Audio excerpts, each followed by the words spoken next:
Okay, welcome to Mr. Corrales' social studies class for 6th grade. Are you a 6th grader? You look a little young to be a 6th grader. Are you? Did you sneak in here?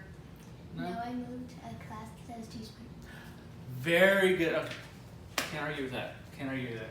What is this here? We're not doing algebra in this class, are we? No, let's get rid of this. The guy before me is just a messy person. Oh, gosh. Okay, we are in social studies. So today I've got something interesting planned for you all. I know we've been talking a lot about politics and art and whatnot, and I know those aren't always the most interesting subjects, so I like to make my class a little bit more interesting. So I've got a few things for us to do today. Hopefully everybody can give me their full attention and their open minds, and we can go forward and we can learn some things, okay? So just to let you all know, we're going through a few objectives here. One of them is the student will see and connect between art and culture and how it also affects the world around us. Another objective is the students will understand the role of art and its relationship to history by shaping culture, communities, the state, and the nation. So I've got a few materials that I'm going to be using for the class. One of them is going to be a Library of Congress database. Now I'm going to show the students how to find and what a primary source looks like. I'm going to introduce that to the class, so we're going to be able to incorporate that into our essays.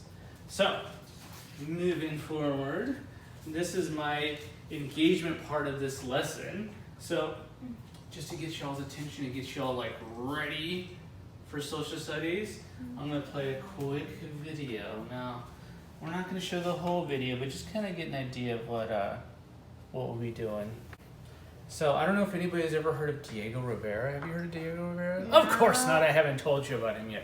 So, Diego Rivera was an artist, and he was a very prominent artist from Mexico.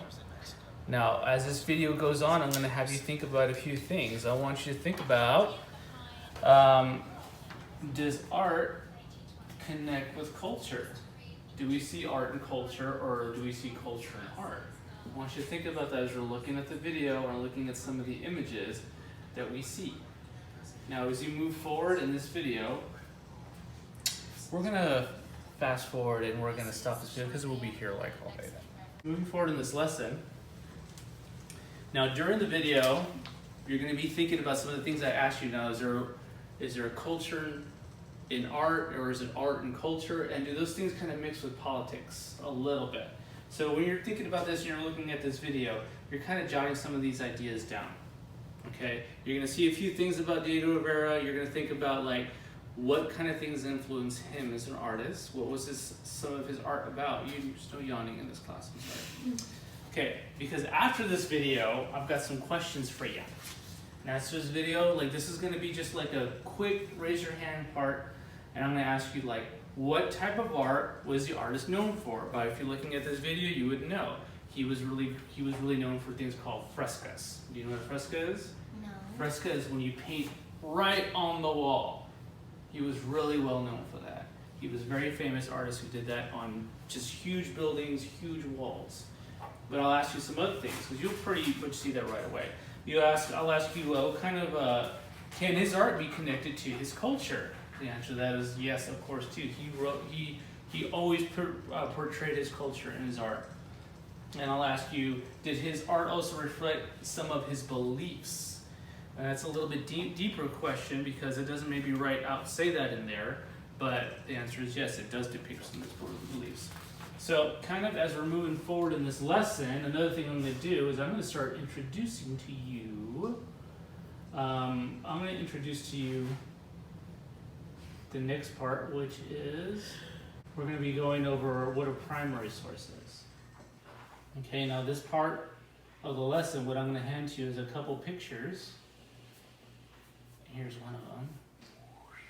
You can see this lady. I'm going to hand this to you, but not actually do it to you. But this is a lady, and this is called Lady by the Ofrenda.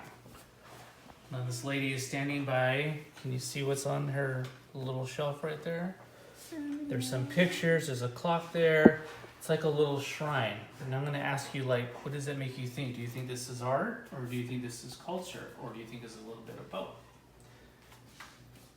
Another picture is going to be part of that Diego Rivera. This is him actually painting this huge, huge painting. That was a very famous part of the country called the Rockefeller Center. He painted this straight on the wall. It was very gigantic, very, very interesting painting. Now to like help you think about those ideas, we're going to start practicing using a new method. It's called the, you're going to be using this optic tool. Let's see if we can get a picture of this. Now this optic tool is going to help you organize your thoughts so you can organize your writing a little bit. We're going to use this throughout the lesson, but you're going to write down some of these things. It's basically, you're going to write about what you see. You're going to write about some of the evidence you see and what makes you think that way. You also write about the title or the text of the thing that you're looking at. And as you read through this, you're going to write some of these things. This is basically what we call a graphic organizer. It's going to help you organize your thoughts as we're looking at some of these pictures. So like moving on to the lesson, this is the fun part. Since it kind of gave you an idea of what a primary source is and what makes these a primary source is, for one, they're from the Library of Congress, and for two, they're a picture of a time that happened, and they're not altered in any way, they're not changed in any way. This is exactly what things look like back then in this time, and it shows you like exact snapshot of time. So in the next part of this, we're going to go to the library. Ready, kids? Let's all go to the library. Now we're in the library. How did this dog get back to the library so quickly? Okay, sit down. So as we're at the library, we're going to move on, and this is going to be the explanation part of the lesson. And in this lesson, I'm going to show you all that we need to look up something that is an artist, something that you think of that would be good for this lesson, but we're going to be able to use books, articles, and also the library website, which we can use the Library of Congress. So I'm going to have you all, with this paper that I gave you too, is to look for something that you think is art that affects culture. And you're going to go, I'm going to go look for something that grabs your attention, something that fits in that. So as you're going and you're looking, I'm going to pull you guys aside after like 30 minutes of looking, and I'm going to have you guys prepare. Now the next step of this is called the elaboration part. Now with that elaboration part, I'm going to have you getting information. You're going to show me what you got, what you found, what grabbed your attention. I'm going to let you know if that's a good source or not a good source. I'm going to let you know if that's an appropriate thing or that is something that is art that connects to politics or it connects to culture. And I'm going to help you start to develop your essay, because now you're going to present this as you are the artist. So you'd be like, hello, my name is Diego Rivera. I did a fresco on the in America, in Chicago, that was politically motivated. I was depicting people of my culture and how they were treated and how the Industrial Revolution affected people, and how America had become obsessed with modernization in an industry. Now, you may not need to say that, but if you do pick Diego Rivera, you can say something like that. So now you're going to be constructing your essays using the Jane Schaefer model. Now when you do that, you're going to say, hello, my name is, then you're going to stop, and you're going to be like, you're going to pick an artist that you like, and you're going to put the artist, and you say, I am known for, and at the end of that, you're going to say again, like, my name is da da da da da, and I'm known for my painting in the Empire State Building, or whatever you want to say. Okay? Now the last part of this is going to be your exit ticket. Now when you guys do your presentation, and you stand up here very proud and with very, very deep voice that is very focused and confident, you're going to tell me who you are, and you are going to get an exit ticket. Do you know what an exit ticket is? You know what an exit ticket is? All right, good.